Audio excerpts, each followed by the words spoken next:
Tapi kalau sudah tidak itu kan entah apa, ya, mati biologis lainnya. Terus diteruskan di situ ada lagi hidup alam arwah, yuhyikum. Inilah nanti ketika di alam akhirat. Karena modelnya seperti apa kita tidak tahu. Karena alat-alat untuk memperkirakan kenyataan pada hari kiamat kita dibangkitkan itu seperti apa, kita tidak tahu.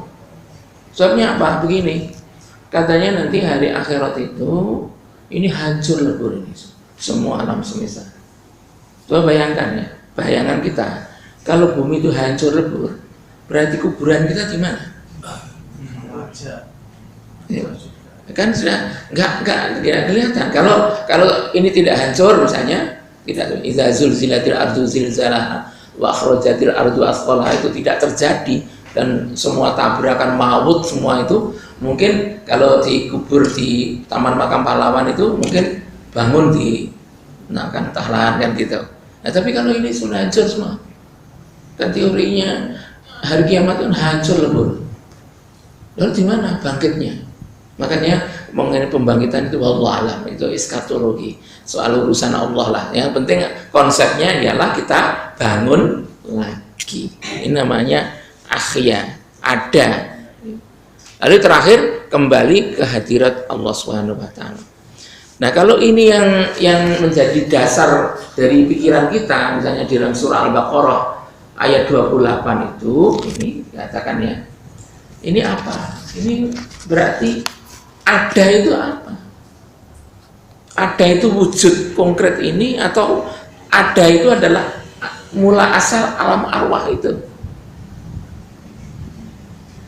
Kalau boleh saya mengatakan, lebih cenderung kita diajari menyadari ada dalam alam arwah itu. Jadi seperti sekarang ini misalnya bisa melihat apa ini apa AC barang itu, ini ya hanya bayangan aja, hanya pengujian Allah saja itu. Dasar kami ini kalau hidup tahun 2015 dan seterusnya, tahu AC ini gumun enggak? Kira-kira begitu kira-kira. Tapi nanti apa? Kalau sudah mati hilang lagi, nggak ngerti namanya fan, yang namanya AC nggak ada. Itu tahunya kalau masih sehat, masih apa tuh nasi mata normal, itu seperti itu. Tetapi dalam dunia ini malah kita itu jadi ketertutupi. Lalu ini yang penegasan berikutnya. Selanjutnya Al-Quran menegaskan bahwa kehidupan di dunia yang ini bersifat pencerapan panca indera ini pada hakikatnya hanyalah kesenangan yang menipu, mata'ul ghurur. Ini bacaan Al-Qurannya ini. Ilamu annamal hayatud dunya la'ibu wa lahun wa zinatu wa tafahur wa zinah. Jadi dunia ini zinatun, perhiasan. Wa tafahur kalau sudah perhiasannya dimiliki, tafahur, berbangga-bangga. Aku duwe kekayaan sekian loh, rumah saya, istana saya sekian loh, misalnya gitu. Kendaraan saya Lamborghini-nya 14 loh, dan sebenarnya begitu. Bainakum wa ta'athurun fil amwal wal aulad. Jadi kita bersaing-saing banyak-banyakan di dalam soal harta dan anak itu. Nah ini lalu diumpamakan oleh Allah kama salih ghaizin, seperti air hujan, ajabal kufaro nabatu, tumbuhnya tumbuh-tumbuhan akibat dari curahan hujan itu. Lalu petani-petani kagum, aduh hijau riu-riu, di sana akan berbunga nanti panennya banyak. Itu. Petani-petani lalu ajabah, ta'ajub. Itu teruskan gitu. Tsumma yahiju, kemudian apa? Itu layu, itu layu menjadi kering, layu. Fatarahu, maka engkau lihat pada yang proses ngeringnya tumbuh-tumbuhan itu musfarran, menjadi kuning. Tsumma yakunu, kemudian adalah setelah kuning itu yakunu pepohonan itu utama, binasa, rontok. Setelah rontok daun-daunnya, terus bagaimana Bapak? Gapuk batangnya itu akhirnya guling gluk-gluk, dimakan rayap lagi, pohon itu lenyap sudah. Itu. Jadi hidup di dunia itu seperti itu. Gambarannya itu. Ini bil akhirnya ada pun ini tidak usah saya komentari. Ini hanya sela-sela oleh Al-Qur'an diberi sengaja. Nah, terakhirnya itu kesimpulannya. Wa mal hayatud dunya illa mata'ul ghurur. Tidaklah yang namanya hidup di dunia itu kecuali mata kesenangan. Tapi kesenangan gimana? Fata morgana yang menipu. Kalau dalam fisika kemarin ya, fata morgana itu kan melihat dari jarak jauh. Kalau panas itu air melimpah, tapi kalau didekati nggak ada apa-apa. Gitu. Kita teruskan dengan 87. Ini kok cepat sekali ya waktunya. Bahwa pengertian melihat dalam Quran diartikan dua macam. Pertama melihat dengan mata kepala, dan dua melihat dengan mata batin. Penjelasannya adalah mata kepala dan mata batin ini dijelaskan dalam Al-Quran surah An-Nahl surah 78. Wallahu akhrajakum min butuni ummahatikum la ta'lamuna syai'a wa ja'ala lakumus sam'a wal absara. Nah, ini kata-kata ini. As-sam'a ini bentuk tunggal, absara ini bentuk jamak. Lubangnya sama. Kalau sama pendengaran itu lubangnya kan dua ya, Bapak. Kiri kanan. Kalau mata berapa lubangnya? Dua. Tapi mengapa Al-Quran menyebut kalau sama itu hanya satu? Kalau basor yang sama-sama dua lubangnya kok banyak? Inilah lalu oleh para ulama dipecahnya itu yang pertama basor mata kepala, yang satunya ada lagi basor mata batin, lalu disebut dengan basiroh mata batin. Nah, inilah namanya mata kepala atau basorun atau ruyatun, kemudian mata batin ini basiroh. Ini dari kata al-absar.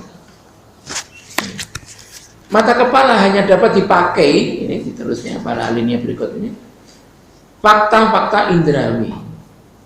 Sebaliknya mata batin dapat melihat tembus di balik fakta indrawi. Kaum ma'arifun atau orang yang sudah mencapai derajat ma'rifah lebih mengedepankan mata batin ini. Jadi melihat segala sesuatu supaya aman. Sekali lagi melihat di belakangnya. Siapa yang bekerja? Allah. Nah, kalau yang bekerja itu yang terus yang dipandang itu terus, kita tidak akan dilenakan oleh itu bentuk-bentuk material di depannya itu. Bapak-bapak, mas-mas ini yang masih muda, boleh kok melihat orang cantik itu, boleh itu. Tapi jangan manusia blegernya wanita cantik itu jangan. Lihatlah di belakangnya, yakni Allahnya. Ya Allah, Gusti Allah itu maha pintar sekali membuat manusia kok cantiknya seperti itu. Ya Allah, ya Allah, saya mohon dengan Engkau ya Allah, Engkau besar sekali kekuasaan-Mu. Jadi tidak lagi mengagumi, aduh, gadis, kamu kok cantik bener ya. Itu hilang. Karena mata batin itu lebih difungsikan. Ini loh yang penting sekali di sini. Karena kita ada jebakan-jebakan ada itu di sini nih. Kalau Plato mengatakan sekali lagi yang ada sungguh itu ada dalam alam baik, alam ide, bukan realitas itu. Quran juga mengatakan itu. Perhatikan di belakangnya itu. Jangan di depannya. Harus depannya itu. Nah, di sini dikatakan ini nanti ada yang namanya dunia relatif dan dunia mutlak gitu. Kita teruskan dulu. Mata batin sanggup menyingkap adanya Tuhan, kehadiran Tuhan. Sebab mata batin telah diberi jarak dengan mata kepala.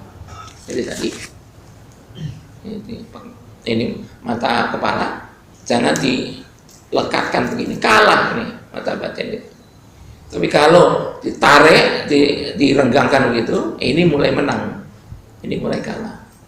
Kalau makin jauh, makin hebat lagi itu. Ini makin kuat menguasai.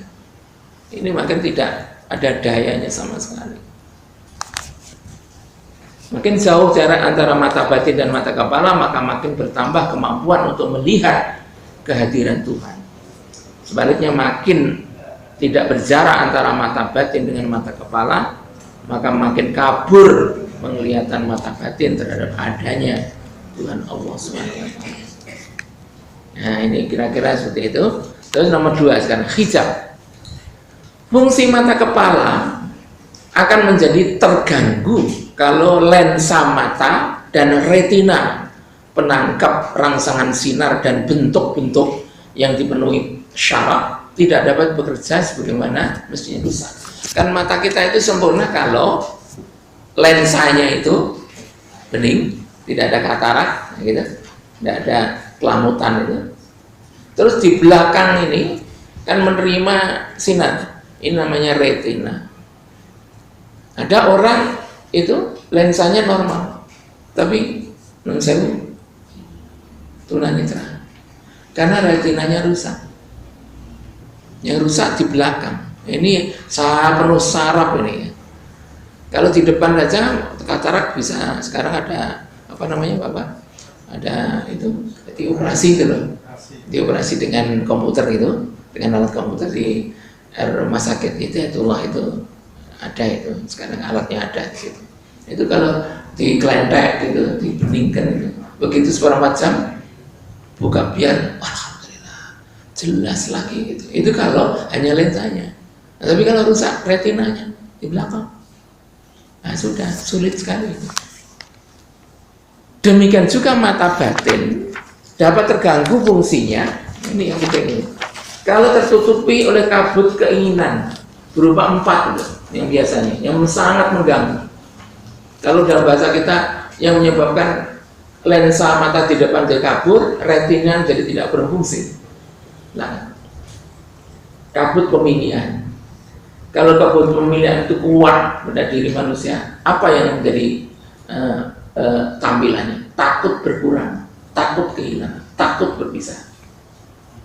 Sedangkan yang namanya berkurang, hilang, pisah itu sudah hukum alam, hukum kehidupan, dan akan terjadi. Gitu. Itu karena apa? Karena kuatnya kabut pemilihan. Yang kedua, kabut kenikmatan, ingin nikmat terus. Akhirnya apa? Takut menderita, takut sakit, takut nyeri, takut perih.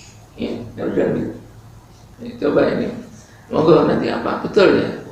Jangan perih, kok yang ini perih banget, ini luka ini perih banget. Terus ini kok, aduh ini apa ya? Sakitnya kok nyeri sekali, aduh. Semua takut itu. Terus takut sakit, ya. Misalnya apalah ya bagian mana tubuh yang sakit. Ini karena apa? Nikmat, ya, kabut nikmat, kata kuncinya. Kemudian yang ketiga, kabut kebebasan. Lalu apa? Takut dibatasi. Oh, jangan-jangan saya tidak kaya. Nanti jangan-jangan saya tidak pandai. Jangan-jangan nanti saya tidak punya status sosial. Jangan-jangan saya tidak menjadi populer. Jangan-jangan dan jangan-jangan itu. Kenapa? Kebebasannya merasa terganggu. Suka sekali itu. Kemudian kabut keabadian. Hendaknya terus saja itu. Jangan berhenti dong. Maka nikmat itu mau terus seperti ini terus. Ternyata tidak ada hukum perubahan. Kalau minum sudah, kalau minum sekian sudah diminum banyak. Masa terus minum terus saja? Yang nggak kuat perut. Perutnya ada batasnya. Ya kalau minumnya sudah sekian itu sudah cukup. Tidak ada keabadian terus saja, tidak ada. Hidup juga gitu. Tidak ada hidup terus. Lainnya mati semua. Aku pengen urip, tidak ada. Malah ada orang bilang malah warai hidup itu. Kancaku wis mati kabeh. Ada loh ini bapaknya. Sampai seperti waleh katanya. Kesadaran yang menyebabkan kemelekatan terhadap keempat macam kabut tersebut menyebabkan kaburnya penglihatan mata batin terhadap adanya Allah. Yang terlihat hanyalah hal-hal yang berwujud keempat macam kabut tersebut. Sementara itu keempat kabut tersebut tidak satu pun yang dapat dicapai yang sesuai persis seperti yang diinginkan. Coba kalau ingin abadi, apa betul? Apa ada itu terjadi? Nggak ada.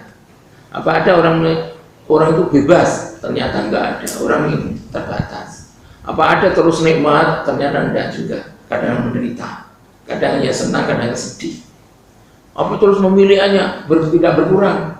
Belanja akeh, ternyata ya harus belanja ke Beringharjo untuk mencari makan. Berarti kan berkurang dan seterusnya. Lalu musyahadah atau kesanggupan melihat Allah dengan mata batin dapat dilakukan manakala kabut-kabut di atas dapat dihapus dari cermin mata batin. Jika cermin mata batin ini bening, maka dapat memantulkan nur atau cahaya yang dapat ditangkap oleh batin manusia. Pada saat itulah musyahadah terjadi. Nah, moga ini Bapak, kita ingin musyahadah dan Allah,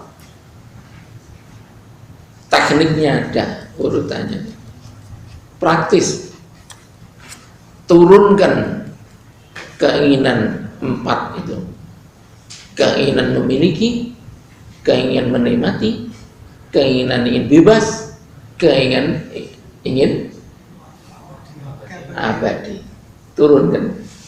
Tapi itu kalau ditingkatkan ke atas, ya, malah dipertajam, sulit musyahadah dengan Allah. Itu gitu aja dalilnya. Nah, ini kalau kita kalau bapak-bapak misalnya non sewu ya, misalnya kalau bapak akan meneliti hadis-hadis ya, ini mungkin yang mendukung ini juga ada, Al-Quran ada, tapi oleh para ahli ilmu tasawuf sudah disistematisasi seperti ini. Kita tinggal sebenarnya tinggal bukan menelan ya, tinggal memanfaatkan. Alangkah sayangnya ya konsep-konsep seperti ini ya, yang insya Allah baik lah ya dan bermanfaat lah dalam kehidupan kita, itu kita tinggalkan begitu aja.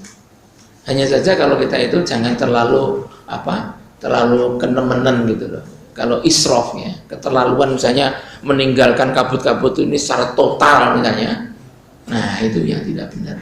Kita atur gitu cara dari itu dengan keempat ini. Kalau pinter ngatur secara proporsional, kita gembira di dalam kehidupan, hati kita bening, bisa memahami Tuhan Allah Subhanahu wa taala, dan kita akan aman dalam hidup. Nah, terus terakhir di alinea itu, apabila musyahadah dapat dicapai, maka seluruh kenyataan alam semesta ini berubah menjadi nisbi atau relatif, tak ada yang hakiki. Seluruhnya adalah fata morgana, seperti dikatakan Al-Quran. Nah, itu hayatud dunya mata'ul ghurur. Yang secara hakiki bersifat mutlak atau absolut ya, hanyalah Allah Subhanahu wa taala. Dia menampak di mana-mana. Jadi kita ini tinggal milih.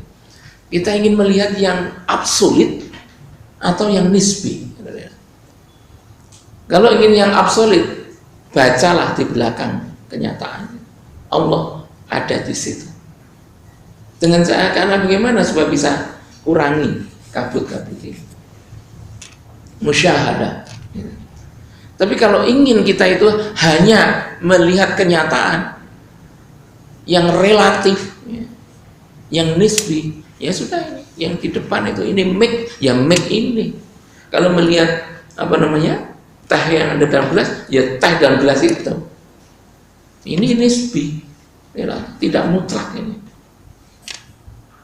Nah, lalu yang kita semua itu digandai menurut ini renungan para ahli tasawuf ini, hendaknya jangan itulah, itu terbatas kan, dunia keterbatasan akan hilang, teh itu hilang, harta itu hilang, apa saja hilang, pisah paling tidak.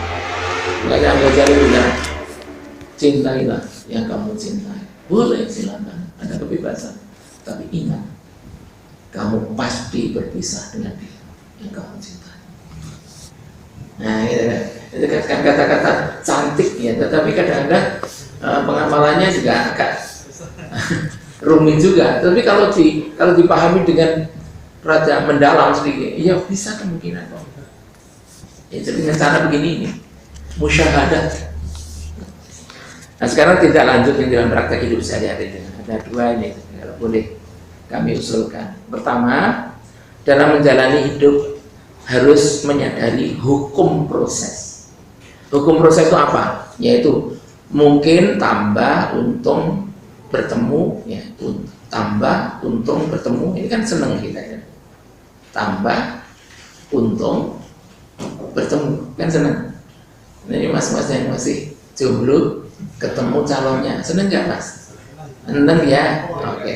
Tapi ingat, mungkin nanti berkurang, rugi, berpisah.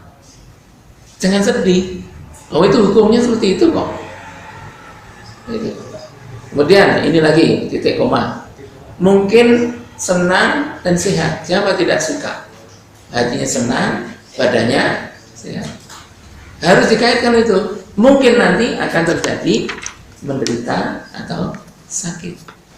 Jangan dibayangkan senang terus sehat terus, itu nggak ada itu. Suatu saat kadang-kadang sakit atau sedih atau susah. Harus tahu rumus proses di situ. Atau mungkin longgar, senantiasa siap. Tetapi longgar dan senantiasa siap itu harus ada kemungkinan terburuknya, jadi mungkin serba terbatas lalu tertekan oleh keadaan.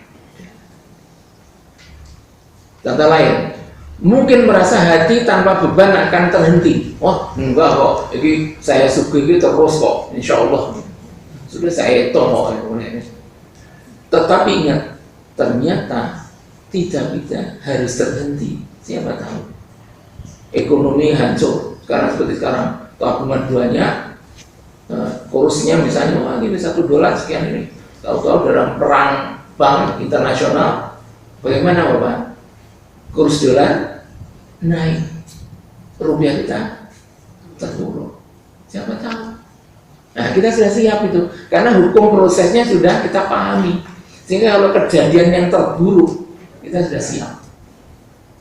Itu yang pertama. Kemudian yang kedua, perlu dilatih mampu menyadari bahwa benda-benda atau segala hal yang mengelilingi hidup ini, baik ketika terjaga waktu bangun maupun ketika dalam keadaan tidak sadar, misalnya tidur, tidak ada yang konstan, yang ajak, itu tidak ada.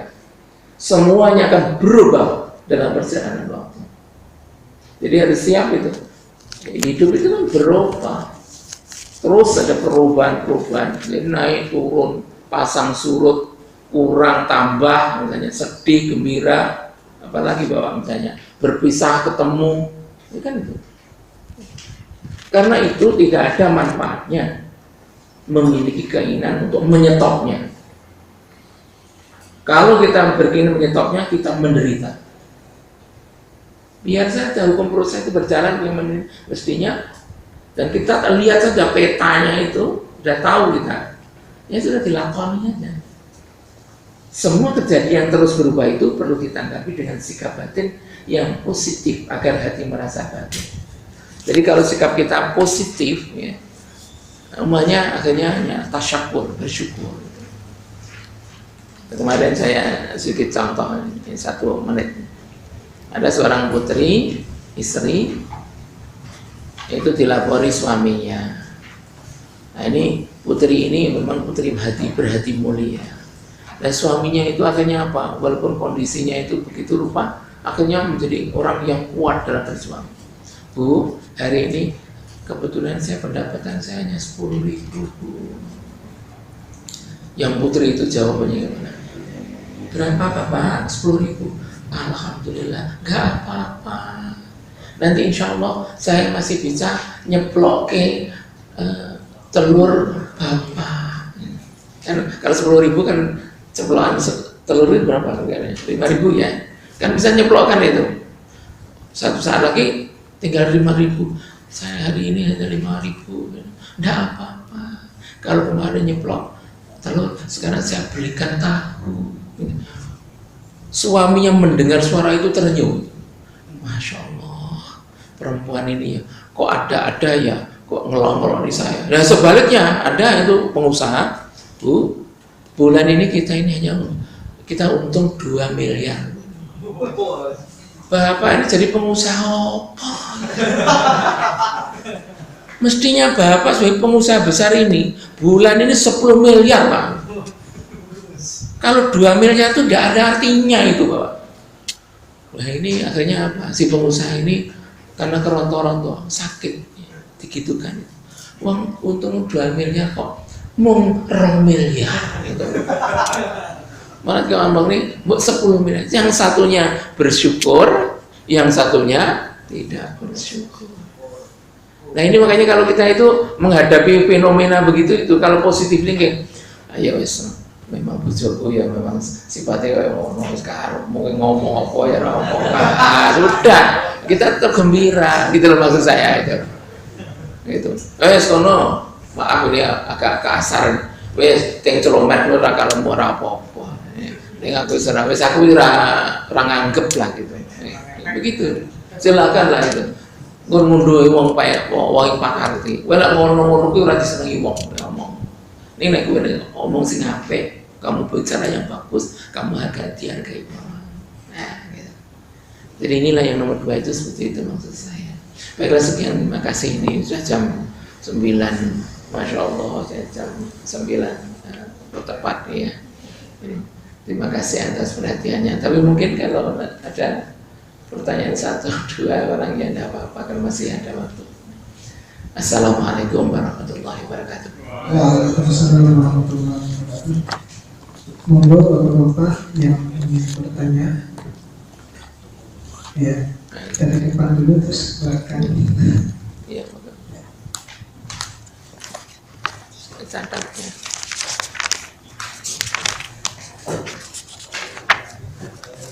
Assalamualaikum warahmatullahi wabarakatuh. Waalaikumsalam. Ini kebiasaannya anak muda Pak. Iya. Istilahnya itu kadang top down, kadang down gitu misalnya. Downnya down sekali. Kadang bingung gimana sih caranya itu untuk menghadapi hidup ini gitu Pak.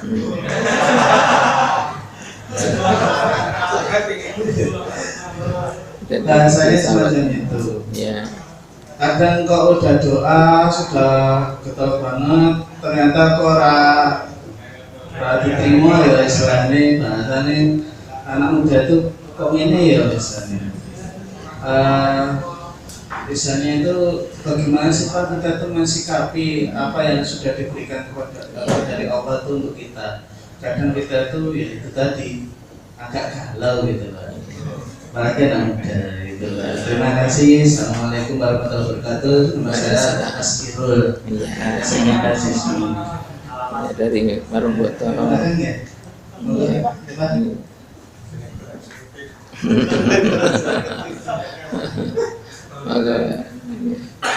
Yang ingin saya tanyakan, ketika manusia itu diberi oleh Allah umur cukup untuk di dunia ini menemukan siapa penciptanya, karena sesungguhnya manusia itu ingin kenal dengan yang menciptakan. Tetapi umur cukup itu kadang-kadang tidak bisa dimanfaatkan sampai batas waktunya pun tidak ketemu Allah. Dan ini apakah juga nanti setelah kehidupan setelah ini juga tidak akan ketemu Allah? Kan sayang sekali gitu. Yang kedua sekali lagi bahwa manusia itu ingin eksistensinya dihargai ya. Apakah itu nanti jadi ilmuwan atau jadi presiden atau jadi apapun, itu manusia senantiasa ingin dihargai eksistensinya. Tetapi kadang overlapping ketika minta eksistensinya itu tidak boleh dihina. Nah, kalau dikembalikan kepada surat Al-Insan bahwa pernah datang kepada manusia suatu masa ketika itu manusia belum menjadi sesuatu yang bisa disebut, itu bagaimana supaya manusia ini menyadarinya, sehingga eksistensinya tersebut hanya sebatas simbol dan tidak diagung-agungkan. Demikian, assalamualaikum. Iya, terima kasih. Ya. Juga dulu ya. Ya. Yang pertama Mas Hilur, kondisi down terusnya. Enggak, dalam dunia down terus itu enggak ada. Ya. Suatu saat down, satu saat mesti naik. Enggak ada orang itu sedih itu enggak ada. Tapi udah ada orang yang senang, tidak benar. Itu dulu tidak ada hukum seperti tidak ada. Jadi antara senang, sedih, down dan up, ya, naik dan turun itu misalnya, itu selalu berubah. Nah, persoalannya di sini bagaimana cara menghadapi hidup. Wah, ini berfilsafat nih sudah. Ya, baiklah kita selesaikan dalam ilmu tasawuf. Begini, kita itu sebetulnya sudah mempunyai jatah. Ya, karunia Allah. Jadi sudah takdir istilahnya. Jadi suatu jatah itu apa namanya? Kalau dalam keimanan namanya takdir. Takdir itu ialah entah isinya itu ya. Pokoknya pemberian Allah yang sudah ini paket buat Mas Irul. Gitu. Nah, tapi di sana masih yang di tangan Allah. Nah, terus kita ingin brodoli itu karunia yang jatah kita itu. Kita tidak bisa lebih dari jatah itu, karena itu sudah ukuran Allah. Oh, ini Mas Irul memang selama hidupnya sekian puluh tahun nanti akan saya beri jatah sekian. Nah, ketika ingin brodol itu, satu dengan usaha, kedua dengan doa. Bagaimana brodolnya jatah kita itu bukan kita penentunya. Tapi apa yang sudah dijatahkan itu pasti akan diturunkan.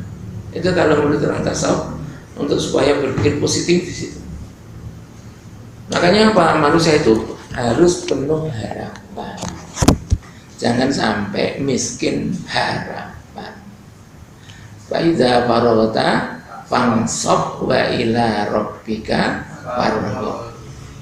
Harus kaya harapan. Karena apa? Dengan harapan itu diimplementasikan dua tadi. Satu dengan usaha, dua dengan doa. Kalau orang tidak punya harapan, untuk apa doa?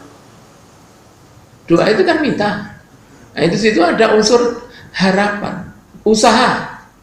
Dengan mati-matian belajar keras, bekerja, menabung ini, kan itu ada harapan itu. Nah, harapan inilah oleh para sufi lalu yang paling ditekankan. Kalau ada orang merasa gagal ini tidak usah jangan. Harapan terus itu ditimbulkan di hadapan Allah. Dengan kerja keras, dengan doa terus, kapan ambrolnya jatah itu wallahu alam. Itu yang penting, inilah yang namanya berpikir positif. Tapi kalau analisisnya Pak sama Mario Teguh lain lagi gitu ya. Nah, beliau berangkatnya misalnya banyak dalam psikologi ya, psikologi motivasi itu. Kemudian tadi umur itu begini ya Pak, kita tuh sebetulnya punya hak penuh untuk bertemu dengan Allah. Kenapa? Kita dulu kan dalam alam arwah. Di sana alam arwah itu dekat dengan Allah. Dalilnya begitu kalau dalam dunia tasawuf. Alam arwah itu karena serba suci. Asalnya kan dari sana. Lah mengapa kita ini kok menjadi berjarak dengan gara-gara kita hidup? Nah, hidup bagaimana? Apakah hidup itu lalu pengganggu menjadi pembuat jarak ini? Hidup yang keliru. Maka ketika hidup ini harus benar. Caranya apa? Ya ikuti petunjuk dari Allah yang dulunya ketika kita dalam alam arwah dulu kita dekat itu. Kalau kita itu maksiat, kita itu menyeleweng dari garis yang ditentukan Allah, ya sudah, berarti kita ada jarak dengan Allah itu. Nantinya dalam kehidupan berikutnya malah jadi berjarak. Tapi sebetulnya bakat untuk ketemu, istilahnya liqa, ya liqa Allah itu ada, bebas kok itu. Itulah sebabnya diturunkan para nabi itu dalam rangka untuk tetap mengurangi supaya kehidupan di dunia ini jangan menjadi fitnah, nanti berjarak dengan Allah pada akhirnya setelah kita mati atau nanti kita di akhirat itu. Itu seperti itu. Antara lain seperti tadi, kalau melihat benda, uang, jangan bongkoannya uang itu, belakangnya itu loh, itu ada Gusti Allah gitu. Itu yang dipentelengi terus di Gusti Allahnya itu, jangan duitnya itu. Tapi duit ini yang menyebabkan kita berjarak dengan Allah. Tapi kita harus melihat dengan sungguh-sungguh pada Allah, kita dekat dengan Allah itu. Kemudian yang kedua, eksistensi sebagai apa itu namanya, eksistensi sebagai manusia itu hendaknya dihargai. Ya betul bahwa manusia itu dalam batas-batas tertentu adalah selalu berharga. Andai kata sebelum manusia itu ada apa? Kesadaran duniawi inilah yang kadang-kadang merusak. Kalau kesadaran kearwahan itu benar. Nah itulah yang tadi yang selalu berkata di bawah atau di belakang, yang tepatnya di belakang segala sesuatu. Ini adalah metodologi cara berpikir kearwahan, kerohanian. Tetapi kalau melihat fakta, ada fakta tadi, bukan ada ide itu apa? Ya depan itu, yang dekat itu, yang ad-dunya. Kalau ini ya misalnya make ini ya make ini gitu. Nah inilah yang menyebabkan harga itu hilang. Manusia kadang-kadang hanya dihargai oleh apa? Hak materi. Mau tinggal pilih mana yang kita pilih. Melihat Allah, musyahadah, atau kita melihat barang. Nah, kalau atau hilang mengatakan lihatlah Allah, jangan melihat barang. Boleh menikmati barang terbatas, ada hukum, proses di situ. Tapi kalau melihat Allah yang mutlak, tidak. Itu akan nanti terus sampai hari akhirat yang akan datang. Karena kita adalah wa ilaihi turja'un, dan kepada Allah lah kamu semua akan dikembalikan. Assalamualaikum warahmatullahi wabarakatuh.